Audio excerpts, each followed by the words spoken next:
একদিন একটা ফার্মের মুরগি কিনেছিলাম বাচ্চাকে খাওয়ানোর জন্য, আজ থেকে 20 বছর আগে। আমরা শিক্ষকরা 3য় শ্রেণীর কর্মচারী, একজন 8ম শ্রেণী পাস। সেই ফার্মের মুরগির গন্ধ নাকে বয়ে আমার আজও বেড়ায়। তাই আমি কিন্তু একটা প্রাইমারি স্কুলের টিচার হয়ে একটা দেশি মুরগি কিনে খেতে আমি আজও পারিনি। কালকে বৈঠকে সিদ্ধান্ত আসছে যে আজকে বিকাল 5টার দিকে এই অর্থমন্ত্রী সহকারে, অর্থ সচিব সহকারে আমাদের বসবে, আমাদের সচিব সহকারে বসবে এবং সেখান থেকে এখানে সিদ্ধান্ত দিবে যে আমরা একটা ভালো সিদ্ধান্ত আশা রাখি। আর প্রজ্ঞাপন জারি না হওয়া পর্যন্ত আমরা এই রাজপথ ছাড়বো না, শহীদ মিনার ছাড়বো না, আমরা কর্মবিরতি চলবে। আমরা শিক্ষকরা 3য় শ্রেণীর কর্মচারী, একজন 8ম শ্রেণী পাস।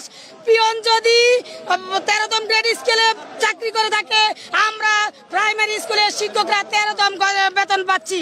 আমরা এই বৈষম্যের শিকার, বছরের পর যুগের পর যুগ আমরা ভয়ে বেড়াচ্ছি।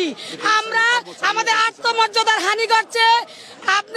আমি এই জাতির সামনে আজ বলতে চাই, এটা লজ্জার বিষয়। আমার বাচ্চা তখন ছোট, একদিন একটা ফার্মের মুরগি কিনেছিলাম বাচ্চাকে খাওয়ানোর জন্য, আজ থেকে 20 বছর আগে। সেই ফার্মের মুরগির গন্ধ নাকে বয়ে আমার আজও বেড়ায়। তাই আমি কিন্তু একটা প্রাইমারি স্কুলের টিচার হয়ে একটা দেশি মুরগি কিনে খেতে আমি আজও পারিনি।